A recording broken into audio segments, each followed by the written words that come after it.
الحمد لله الواحد القهار العزيز الغفار مكور الليل على النهار تذكرة لأولي القلوب والأبصار وتبصرة لذوي الألباب والاعتبار. وأشهد أن لا إله إلا الله البر الكريم الرؤوف الرحيم. وأشهد أن محمدا عبده ورسوله وحبيبه وخليله الهادي إلى صراط مستقيم والداعي إلى دين قويم صلوات الله وسلامه عليه وعلى سائر النبيين وآل كل والسائر صالحين. السلام عليكم ورحمة الله وبركاته. همه شما برادران عزیز و گرامی را به این روز سید تبریک و تهنیت میگویم و پیش از آنی که یک جایه با شما در این لحظه های خیلی پر اجر و پر ثواب دستی به دعا برداریم، میخواستم محمد صلی الله علیه و سلم در فضیلت دعا برای شما بیان فرمایم. قال رسول الله صلی الله علیه و سلم من لم يسأل الله يغضب علیه. رسول اکرم صلی الله علیه و سلم فرمود که خداوند میگوید که اگر بندگانی که مرا دعا نمی کنند، بندگانی که دست نمی بردارند و از من آن خواهشاتی که دارند سؤال نمی کند، من که پروردگار اونها هستم بالای این گونه بندگانم غضب می کنم. خداوند غضب می کند بالای بندگانی که اگر از خداوند دعا طلب نکنند. لیس شیء اکرم علی الله من الدعا. زیرا حبیب خدا میگوید هیچ چیز در پیشگاه پروردگار مکرمتر و با عزتتر از دعا نیست. ببین ما و شما یک توده بندگان پروردگار وقتی دست میبرداره مثل یک شخص طلبنده، الله همین عمل ما را دوست می‌دارد. عملی که از ما و شما به وجود می آید این حالت دیدگی در پروردگار خوشنود می شده است. زیرا الله برای بندگانش مهربان است. الله می خواهد خواهشات ما و شما حاصل شود. از این خاطر دعایی که حبیب خدا می کردن میخواستم با شما دعا کنیم. اللهم عافنا فی بدننا، اللهم عافنا فی سمعنا، اللهم عافنا فی بصرنا، لا اله الا انت. اللهم انا نعوذ بك من الكفر والفقر و نعوذ بك من عذاب القبر، لا اله الا انت. پروردگارا ما یک گروه بندگان در گناه و در سهو و در غلط آلوده هستیم. بازم این از ذات مبارک تو مسئلت داریم که خداوندا پروردگارا عافیت نگهدار، تندرست نگهدار بدنهای ما را و خدایا صحت و سلامت نگهدار شنوایی ما را، صحت و سلامت نگه دار بینایی ما را. پروردگارا قرآن را در دل ما بهار دل ما گردان، روشنی سینه ما گردان. خدایا قرآن را برهم دهنده و نابود کننده غم و اندوه ما بندگانت گردان. خدایا به سوی تو دعا میکنیم از کافر شدن و نزدیک شدن به عملهای کفر و به سوی تو پروردگار. خواهشات ما بندگان این است که هیچگاه نگذاری که مسلمان دستنگر کافر شود و هیچ وقت پروردگار کافر بالای مسلمان هیچ وقت غلبش موفق نگردان. و خدای مهربان ما را از تنگ دستی و بینوایی و ناداری خدایا نجات بده. پروردگارا به جز ذات تو دیگر هیچ کس نداره. خود فرمودی یا ایها الذین آمنوا اتقوا الله ولا تموتوا الا وانتم مسلمون ولا تموتن الا وانتم مسلمون. بندگانی با ایمان من از من بترسید. خدایا ترس خودت را، هیبت خودت را در دل ما بندگان جایگیر بگردان. خدایا مسلمان آمدیم، از دنیا مسلمان سفر کردن را برای هر کدام ما موفق بگردان. حبیب خدا گفتن من کان آخر کلامه لا اله الا الله دخل الجنه. کسی آخران سخنش لا اله الا الله باشد جنت می رود. خدایا در حالت نزع جان این کلمه زیبای لا اله الا الله را به زبان ما جاری بگردان. خدایا ما را بنده های محبوبت قرار بده. در دل ما بندگانت محبت ذات خودت، محبت محمد، محبت قرآن، محبت چهاریار اصحابت را خدایا جایگیر بگردان. ربنا فاغفر لنا ذنوبنا وكفر عنا سيئاتنا وتوفنا مع الابرار آمین یا رب العالمین. برادرای عزیز و گرامی، جمعه هایی که از ما و شما پسی سر می شود و هر هفته جمعه نو برای ما و شما حاصل می شود، موعظه هایی که داریم اطراف یکی از مجاهدان راه اسلام، یکی از دلسوزهای دین اسلام، یکی از پشتیبانهای حبیب خدا محمد صلی الله علیه و سلم، حضرت عمر رضی الله تعالی عنه می باشد. انشاءالله من این جمعه و جمعه آینده را هم بهر فضیلت حضرت این بزرگ خدا می بخشم و حتی از پروردگارم باوری کامل دارم که اگر 10 جمعه را اطراف حضرت من صحبت کنم، والله که من دلیل ها و حجت ها و کتاب ها در پیش دارم. لیکن به هر حالم که باشد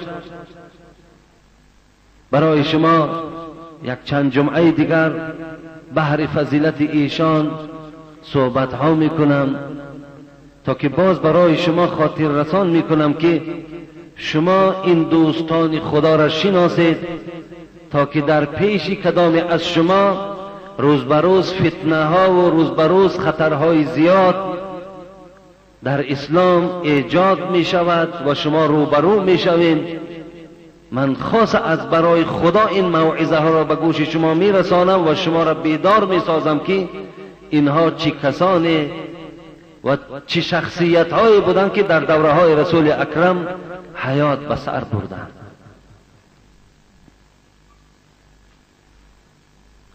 یک 2 روز یا 3 روز پیش از قرغان تپه شخص به ما سوال داد.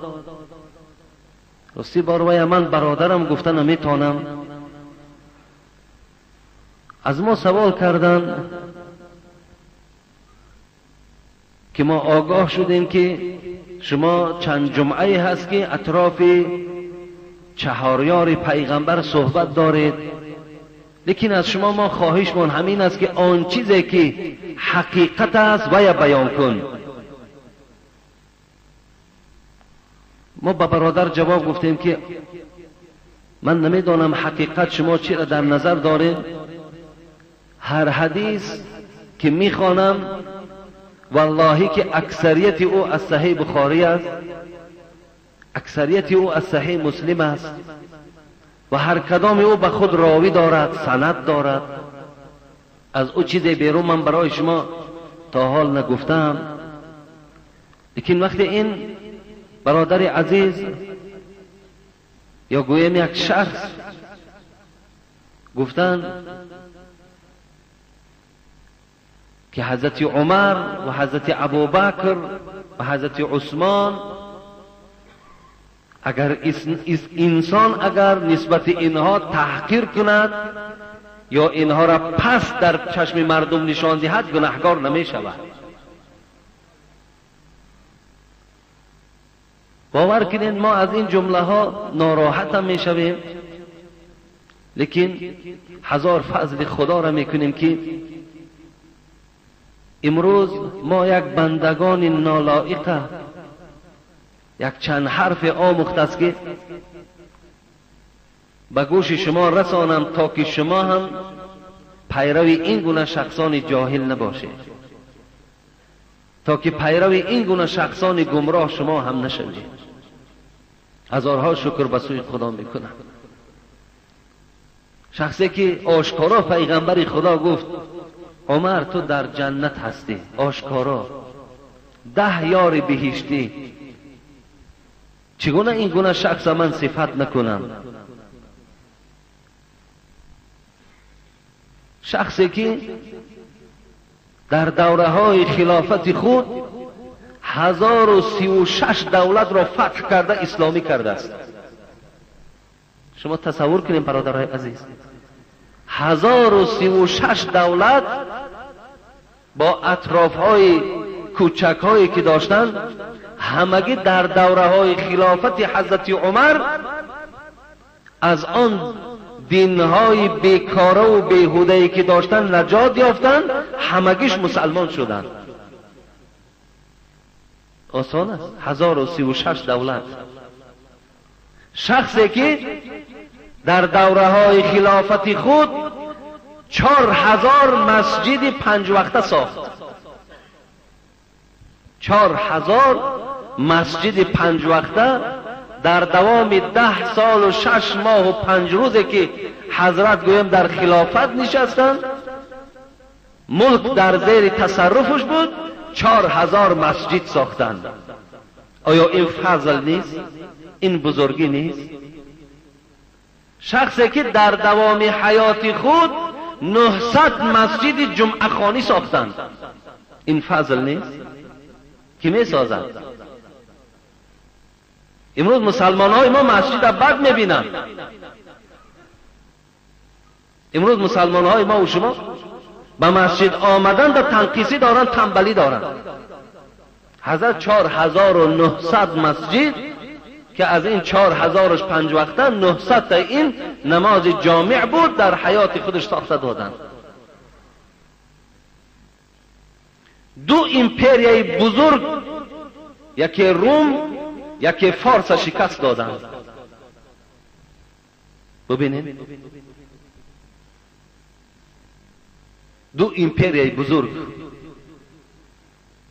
در مقابلی 30,000 لشکری که به سوی امپریای فارس کشید، از امپریای فارس 120,000 عسکر بود. این فضل خداوندی است. چگونه این شخص ما و شما صفت نکنید؟ این ارزنده است. خدا رحمت و مغفرتشان کند. من از پروردگار همیشه خواهشم این است و دعاهم این است، خدایا اقلا برای ما بندگان ضعیفش یک روزه همین عملهای حضرت عمر نصیب گرداند، والله بس است برای ما. یک روزه عملش اگر در همین حیات 50 ساله و 60 ساله که ما گذرانیدیم، یک روزه عملش اگر خدا به ما توفیق دهد ما اجرا کنیم، قسم به خدا هم درمان قیامت من می شود، هم درمان عذاب قبر من می شود. اگر یک روزه عمل حضرت عمر خدا برای ما و شما نصیب فرماید.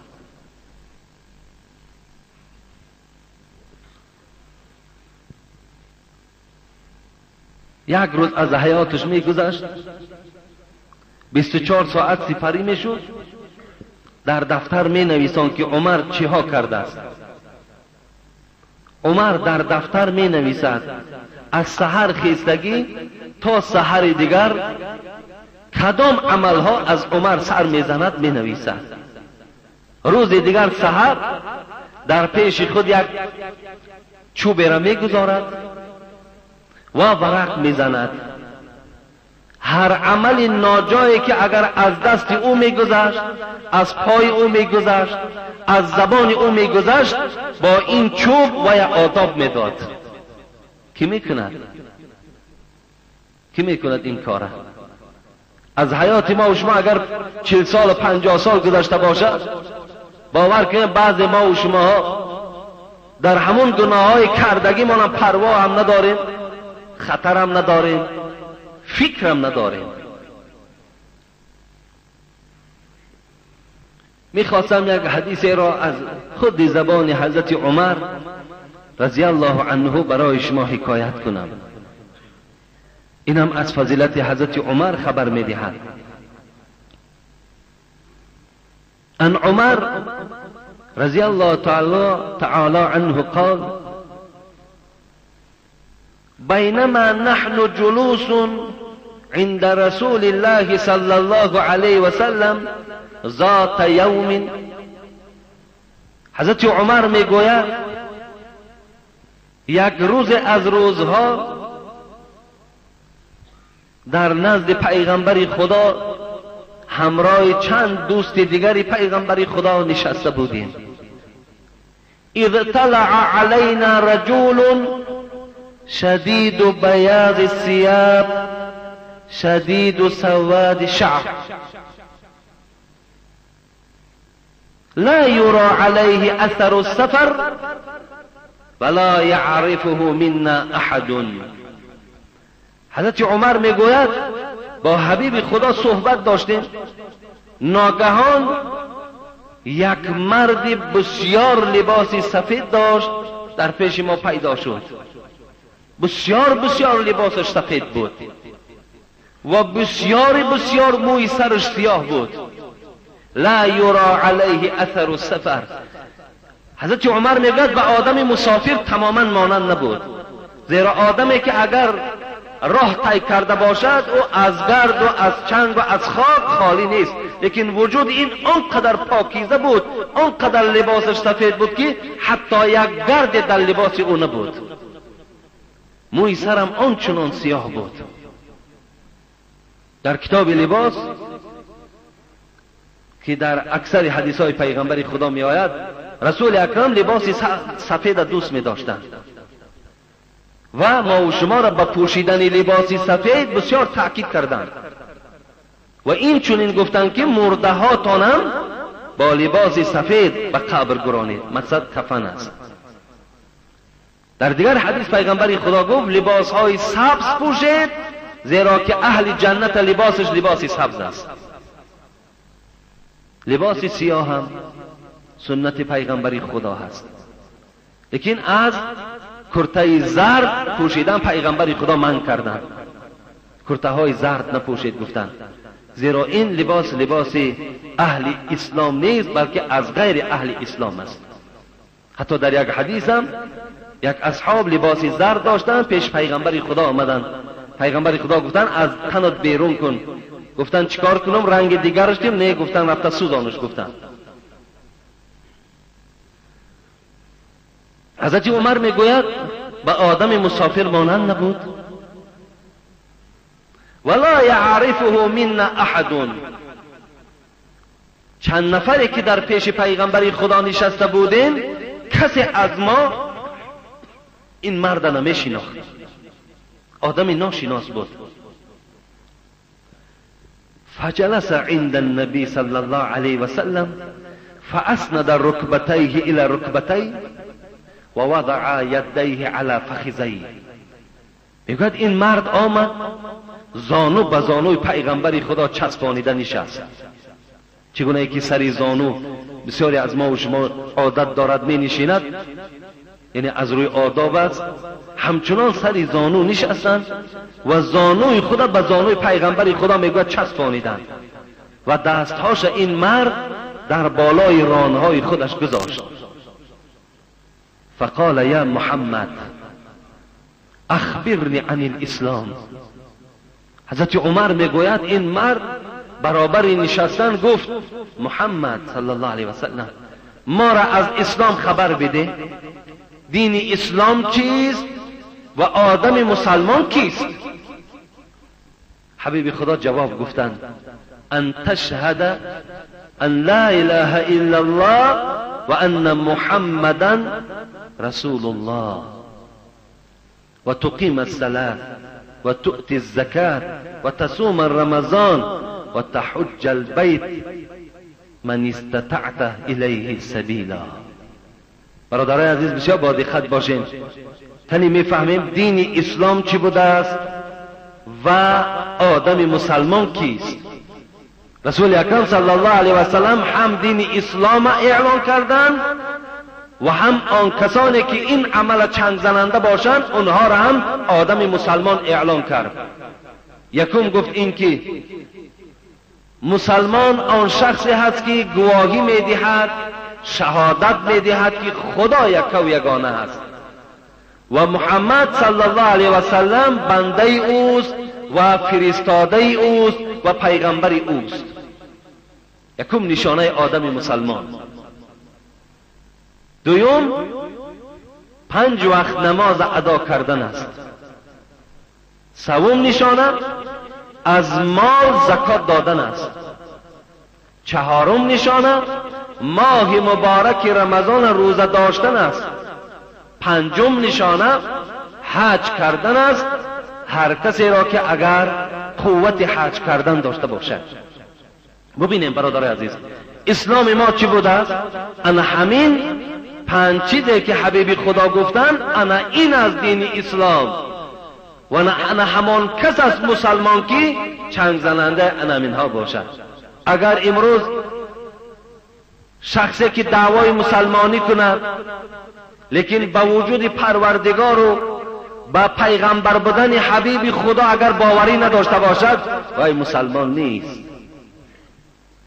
این نشانه ایمانداری هم نیست. و اگر شخصی که امروز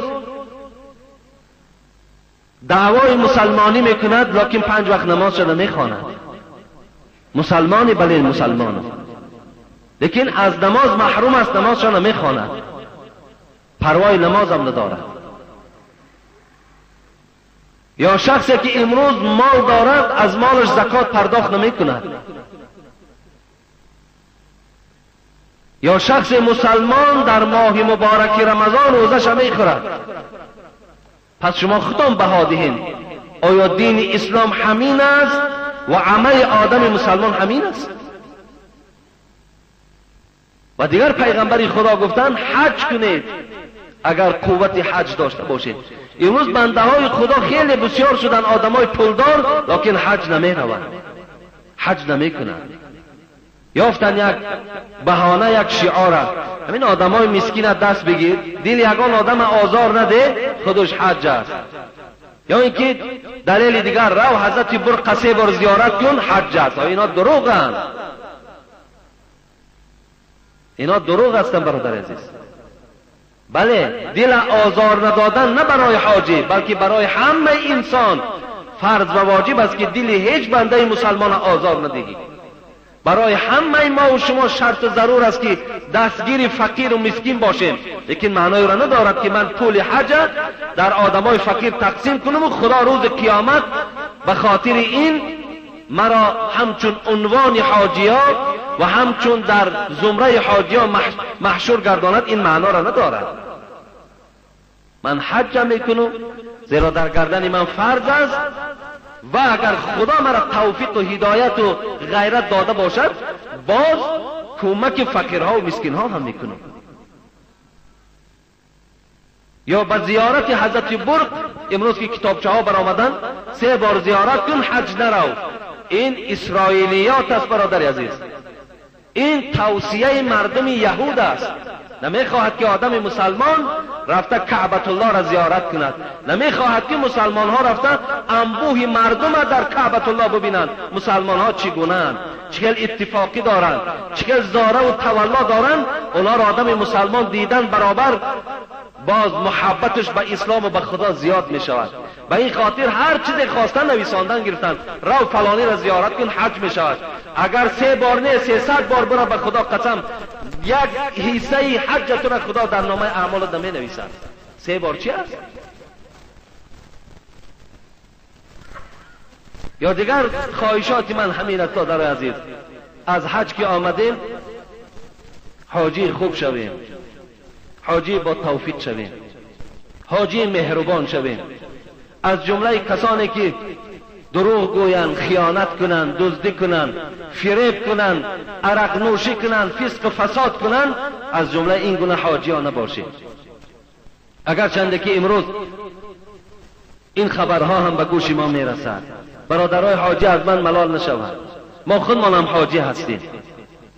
لیکن هر حاجی که اگر در این گونه راهی نادرست می رود، این یقینا است که حج او در پیشگاه خدا قبول نشده است.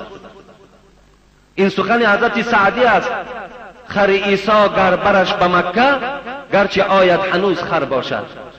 عاقلان این سخن نکو دانند، زاده خر همیشه خر باشد.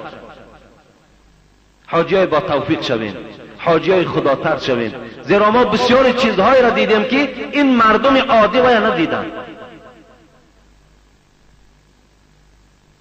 یا آمدیم اینجا صفت نکنیم که همه مسلمانی همینجا بده است، اونجا هیچی مسلمانی نیست. این دروغ است. اینجا پیش ما مسلمانی همون جا هست. برادر عزیز، آیا دیدید در یگان کوچه یگان آدمی مست الست خواب باشد؟ دیدید؟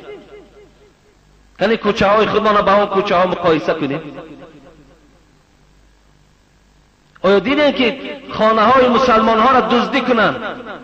در کلف است، گویم که با اصطلاح امروز سیگنالیزاسیا دارد، سگ است، باز همونجا دزدی است.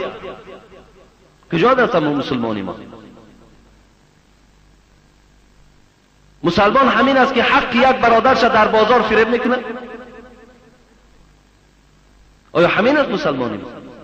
مسلمانی همین است که در دوام 1 ماه 2 آدمی را که جنازه کردم هر دوش گرچیک بودند. همین است مسلمانی ما. هر دوش از گیر بیچاره گیر زدن، مرده رفتن، جنازه ما جنتش میبرد. اگرچند ما در پیش اونا گفتیم که این جنازه من به این هیچ منفعت نمیبخشد. و برادر عزیز، یک مراجعتی دیگر دارم. امروز باز استفاده بردن همین دارو در بین مردم ما و شما اوج گرفته است. در کدام محله که همین گونه شخصانی که اینا میفروشند، لیکن شما خاموشی را اختیار میکنین، اینها را برده در همون اداره های دخلدار خبر نمیدهیم، قسم به خدا همه شما گناهگار هستید. همه شما گناهگار هستید. شما جنایت دیده میپوشین، شما غم یک برادر مسلمان تان نمیخورین. تا زمانی که این فروشنده ها اگر از بین نابود نشوند، فرزندای ما و شما در این راه روز به روز هلاک میشوند، نابود میشوند. سرچشمه پیدایش انمون خانه های هستند که اینها را میفروشند.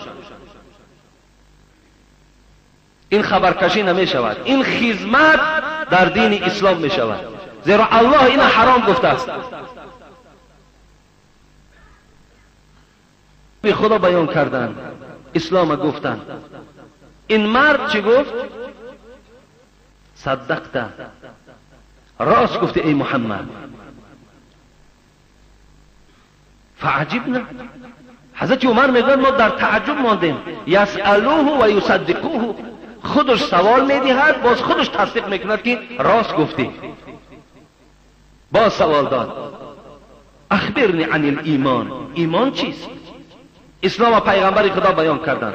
حضرت گفتند ان تؤمنوا بالله ان تؤمن بالله و ملائکته و کتبه و رسوله و ان تؤمن بالقدر خیره و شره. قال صدقته. گفت ایمان این است که باوری کنی به وجود پروردگار، باوری حاصل کنی به آن کتابهایی که نازل شدند،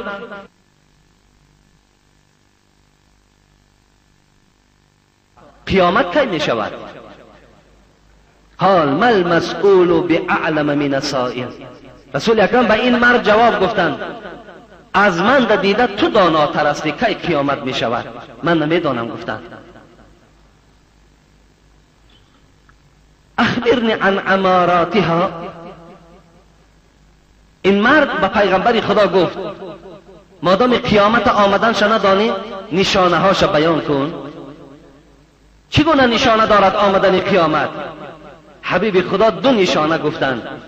همون دو نشانه امروز در جامعه ما و شما ظاهر و هویدا هست. ببین 1500 سال پیش پیغمبر خدا زمانهای ما و شما و من بعده ما و شما را الله که گفتند نشانه قیامت این است. یکم ان تلد الامة ربتها و ان ترى الحفاة العراة العالة رعاء الشاة یتطاولون فی البنیان. دو نشانه. یکم پیغمبر خدا گفت این که مادرها خوجینهای خودشان تولد میکنند. ببینید مادر خوجین خودش تولد میکند. شارح های حدیث چی میگویند؟ شارح های حدیث اینه میگویند که دخترها بالای سر مادرها خوجین میشوند. دخترها دیگر مادرها را پسند نمیکنند. دخترها مادرها را پی کار میگیرند. این است یکم نشانه. آیا همچنان نیست؟ امروز این مسئله جامعه ما و شما را فرا گرفته است. امروز چه دخترها مادرها را زیر تحقیر و زیر عذاب و زیر گویم که سیاست قرار دادند، در برابرش فرزندا هم پدر و مادر پدر هم زیر عذاب و زیر فرماندهی قرار داده گیرند. این نشانه بود که پیغمبر خدا 1500 سال پیش گفتند. دادرای عزیز من باوری دارم که در همین مسجد الحال ما و شما کسانی هستند که پدر و مادرها از اونا راضی نیستند. خود الحال حضور در همین نماز جمعه می آید شرکت می ورزد، لیکن با پدر و مادرش قهری است یا پدر و مادر از او راضی نیست.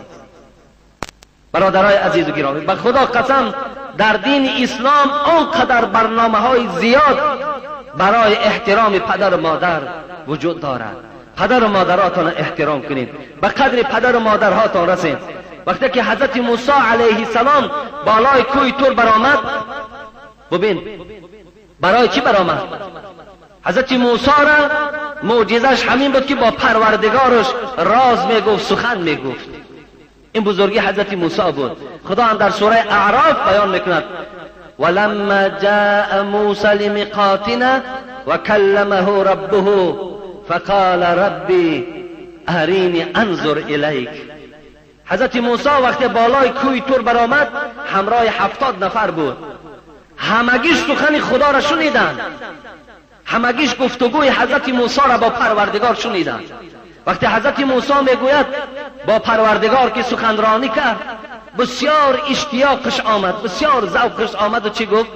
قال ربی ارینی انظر الیک. خدایا چه خوشنود بنده هستم، چه وقتی خوش دارم که سخن ذات تو را میشنوم، لیکن در برابر این پروردگار را بخواهم که جمال تو را ببینم. خواهشم همین است که جمال تا یک بار برای من نمایان کن. حضرت موسی و پروردگار این پیشنهاد کرد رب ارینی انظر الیک، نشان ده به من خودت را تا که من تو را ببینم. قال لن ترانی. پروردگار گفت موسی گفت تو مرا دیدن نمیتوانی، گفت مرا دیدن نمیتوانی، ولكن انظر الى الجبل فان استقر مكانه فسوف ترانی. لیکن گفت موسی برای آن که تو باوری حاصل کنی که مرا دیدن نمیتوانی، به کوه نظر کن. اگر همین کوهی که در پیش توست اگر طاقت دیدن من کند هر آینه من جمال ما برای تو نشان میدهم. سوره اعراف قرآن حکایه میکند. حضرت موسی میگوید به کوه نظر کرد، فلما تجلی ربه للجبل جعله دکا و خر موسی صعیقا. خدا میگوید وقتی که ما با نور خود همان کوهی را که اشاره کرده بودم نگاه کردم که حضرت موسی هم نگاه داشت، این کوه مثل سربی را که آب بکنی آب شد، میگه به زمین ریخت. میگوید و خر موسی صعیقا. حضرت موسی برابر دیدن این میگه از هوش به زمین زدن، بیهوش شدن. فلما آفاق، بعد چند مدت که حضرت موسی به هوش آمدن، قال سبحانك تبت الیک و انا اول المؤمنین. گفت پروردگارا پاک هستی تو، بزرگ هستی تو، توبه کردم به سوی تو و من اولین شخصی هستم که مؤمن هستم، ایمانی به ذات تو دارم. انا همین حضرت موسی که اینقدر با پروردگارش صحبت داشت، وقتی بالای کوه تور میبرآمد پروردگار چیز گفت؟ گفت موسی، گفت هر زمانی که تو بالای کوه می آمدی مادرت از پس دعا میکرد که فرزند من بنده هست، بنده بی لغزش و بی سهو نمی شود، از این خاطر پروردگار هر سهو و لغزش که کند او را ببخش. من تو را می بخشیدم، لیکن این زمان که مادری تو از دنیا گذشت، موسی در وقت سخنرانی با پروردگار بسیار با احتیاط باش. وقتی مادرش گذشت پروردگار دیگر بر موسی هشدار داد که وقتی سخن میگویی دیگر تو دعا کننده از پست نداری، از این خاطر بسیار هوشیاری را از دست نده و کاری کن با پروردگار بسیار معامله خوب کن. ببین اینم از بزرگی پدر و مادر خبر میدهد. حتی رسول اکرم رغم انفو رغم انفو رغم انفو 3 بار گفتن خاکالود باد بینی شما، خاکالود باد بینی شما، خاکالود باد بینی شما. گفتن این برای کی ای حبیب خدا؟ من ادرک ابویه عند الكبر او کلیهما ثم لم يدخل الجنه، رواه مسلم. این در صحیح مسلم است. پیغمبر خدا گفت کسی که پدر و مادر در حال حیاتی دریاب میکند یا یکی از اینها را در حال حیاتیش دریاب میکند و جنت نمیرود، برای این گونه فرزند مردن بهتر است، زیرا جنت تیار در پیش اونها بود. ببین جنت تیار در پیش شما هست. اینها وجود پدر و مادر هستند، حضور پدر و مادر هستند. جوانای عزیز با قدر پدر و مادرهاتان رسین، انشاءالله پیشگاه پروردگار در شما اجر میگیرین. حبیب خدا یکم نشانه قیامت گفتن این است که پدر و مادرها مورد عذاب و شکنجه فرزندها قرار میگیرند. خدا رحمت کند حضرت حافظه وقتی که کلیات خوندیم حضرت میدانه شاید، ولی من اینجا باوری دارم بعضی طلبه ها نمیدانن حافظ کی تولد شده است. خیلی بی سوادن جوانای ما و شما امروز میلی به خواندن هم بسیارش ندارند، لیکن همیشه من تاکید کردم برای شما برادرای عزیز و گرامی، ما خودمان در مکتب بهای 3 نداشتیم، ما به 4 و به 5 خواندگی هستیم. شما را هم خواهشمان همین است که با سواد شوید، با علم شوید. من باوری دارم اگر همینجا کدام مکتب بچه را الحال من پرسم وای تولد حضرت حافظ نمیداند. حضرت حافظ 1320 میلادی به دنیا آمدند، 1389 از دنیا گذشتند. همگی گویم یگان 69 سال یک کم 70 حیات دیدند.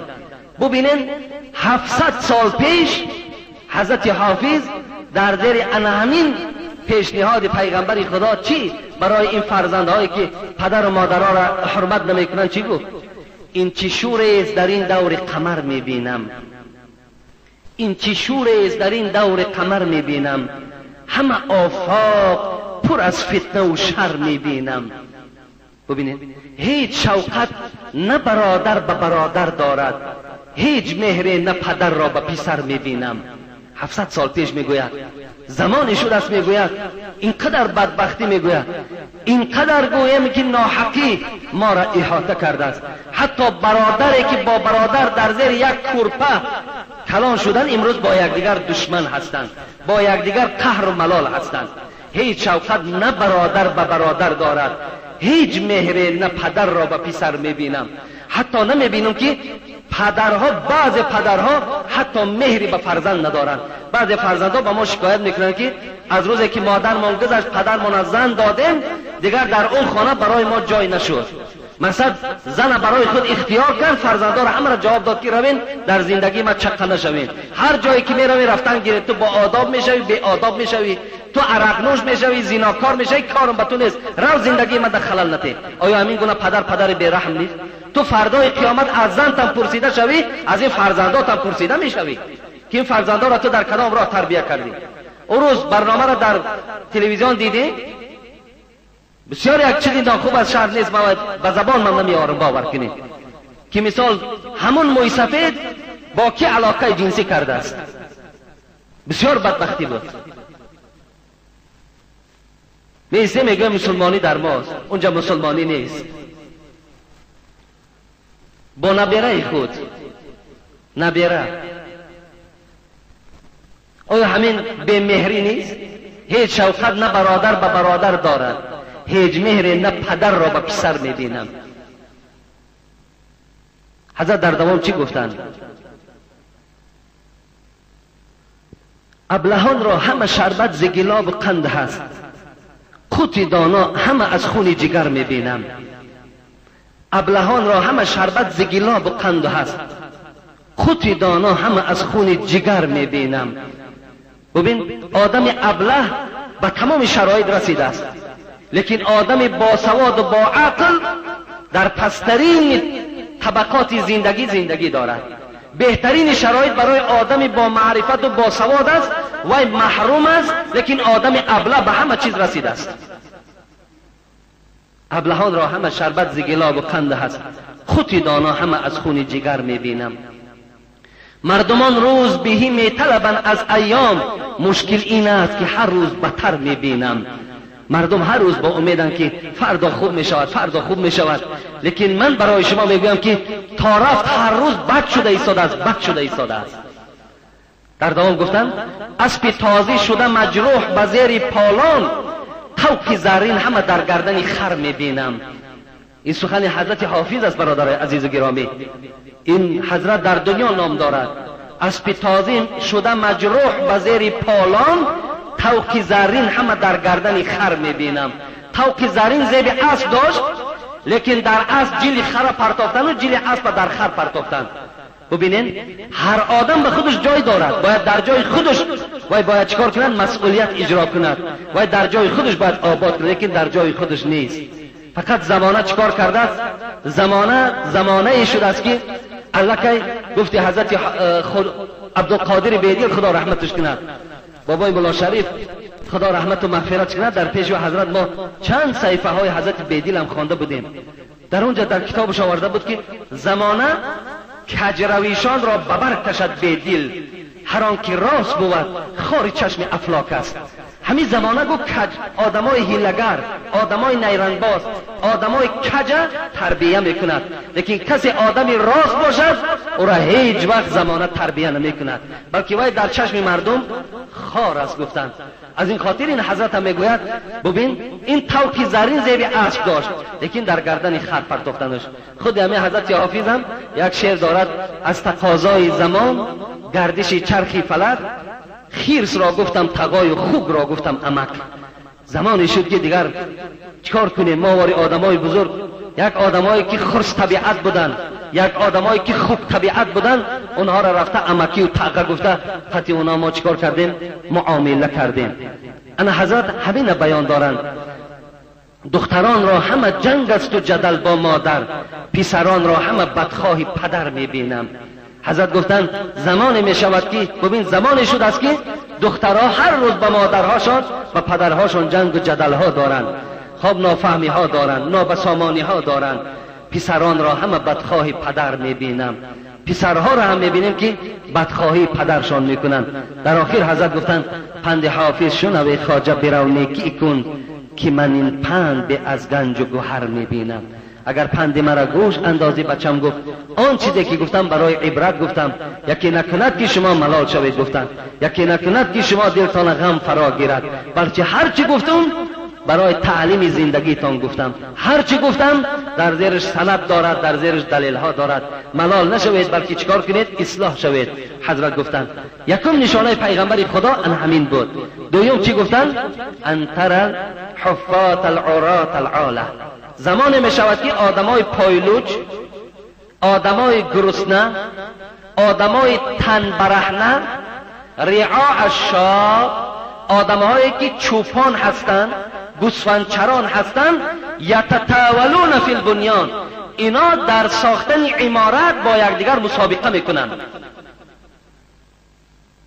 1500 سال پیش پیغمبری خدا میگوید آدمهای پایلوچ، آدمهای گرسنه، آدمهای پول نادیده، آدمهای چوپان در ساختن عمارت از با یکدیگر مسابقه میکنند.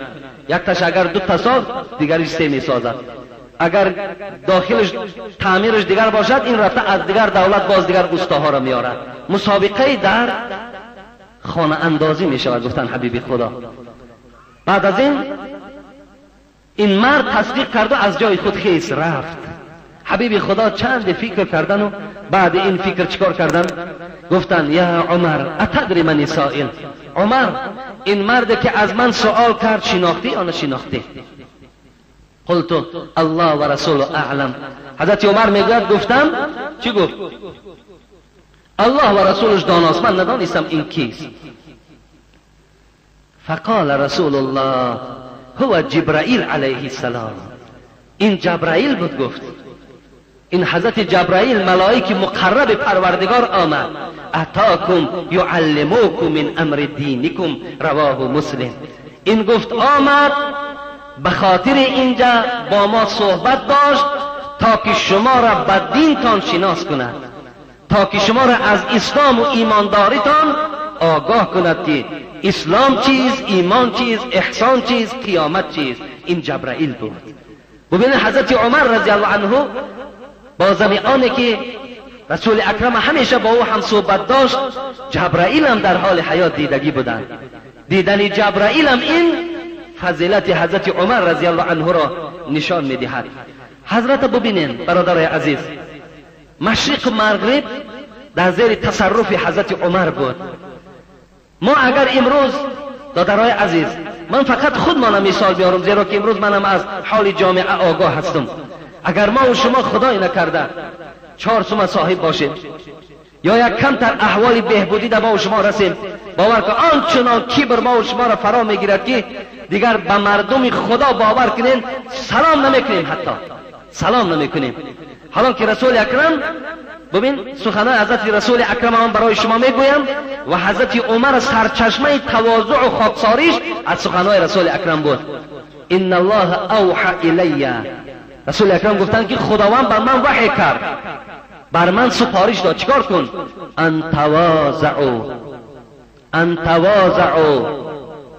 ببین بر من سفارش داد این که ای رسول اکرم، ای حبیب خدا، همیشه با مردم با تواضع باش، خاکسار باش. حتی لا یفخر احد علی احد ولا یبغی احد علی احد، رواه مسلم. بین حبیب خدا را چی گفت پروردگارش؟ تواضع کن حتی فخر نکند یکی از شما بالای دیگری شما، سرکشی نکند یکی از شما بالای یکی از شما. سفارش خدا به پیغمبر بود. حضرت انس میگوید وقتی که به کوچه میگذشت به کودکان سلام میداد. کودکان دا وقتی پرسیدن این عمل برای چه انجام میدهی، حضرت چه گفتن؟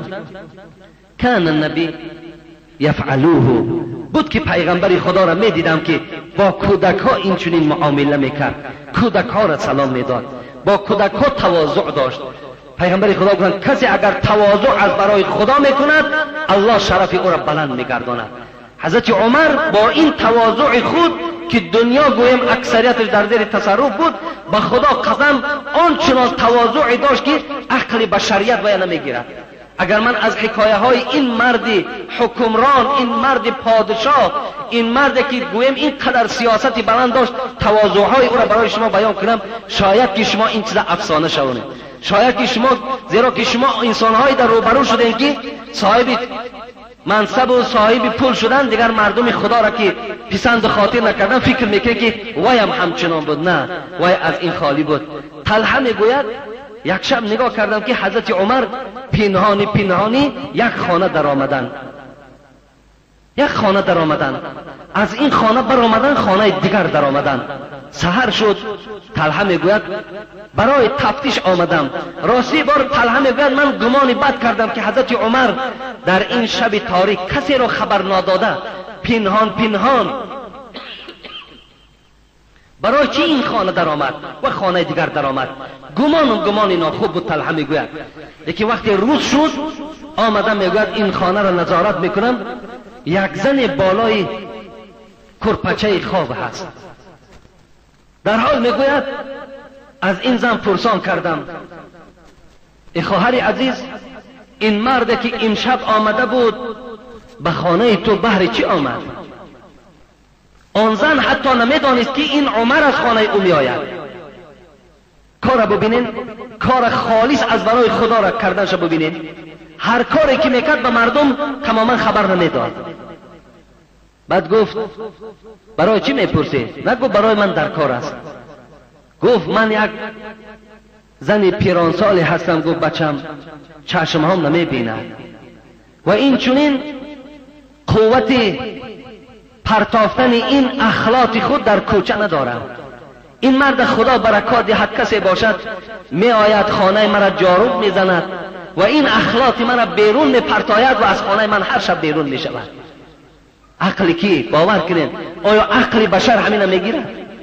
یک آدمی که اینقدر تصرف بلند، اینقدر گویم که جهان در زیر نگین این حضرت بود، بازم این خانه یک کمپیر که نابیناست رفته جاروب میزند اخلاط او را در بیرون میپرتاید. عقل کی میگیرد؟ عقل هیچ کس نمیگیرد. یا حضرت حکایه های دیگرش خیلی گوییم که انسان در رغبت میارد، انسان گویم باور که بیدار بسا، انسان اصلش خبر میدهد که باید که ما با تواضع باشیم، باید خاکسار باشیم، هر چی باشیم نباشیم باید خاکسار باشیم. وقتی که حضرت به ملک شام میرفتن یزید ابن ثابت میگوید به خدا قسم لباسی که او پوشیده بود و به ملک شام میرفت که در اونجا تمام عالم های ملک شام که میری آن شهر ابو عبیده ابن جراح بود انتظار این در برآمده بودند. چه از یک پادشاه وقتی که می آید تمام حکومتدارا استقبال او را می برآیند. ابو عبیده ابن جراح همراه تمام یهود و نصرانی و دانشمندها پیشواز حضرت عمر در برآمده بودند. حضرت زید ابن ثابت میگوید لباسهایی که در تن حضرت عمر بود به خدا قسم به چشم خودم دیدم، در یک کرته که پوشیده بود در سر هر دو شانش 4 پارگی از توس داشت و در ازاری که پوشیده بود 12 پارگی داشت. با این لباس ملک شام سفر میکند و در شام به مردم صحبت دارد. وقتی که به شام نزدیک می شود در راه با غلام، یک غلام داشت، یک نگاه بین میکردگی آدم داشت خطی خود، اسلم نام داشت. با او چیکار کردن؟ با او شرطنامه بستند 1 کیلومتر من سوار میشوم، 1 کیلومتر تو سوار میشوی. همچنان تا ملک شام رسیدند نوبت غلام آمد. دویده آمدن نماینده های ابن جراح، حضرت بالای اشتر خودت سوار شو، غلام از پایان کن، تمام نماینده ها در استقبال تو هستند. حضرت عمر گفتند من از این گفتگوزار مردم گفتم باکی ندارم، قسم به خدا آن عزتی که به عمر رسیده است از اسلام رسیده است، نه از لباس عمر رسیده است. با این گونه لباس و با این گونه سوار شدن غلام داخل شهر شام شدند. اینا کی کرده میتواند؟ همه این از تواضع حضرت عمر است.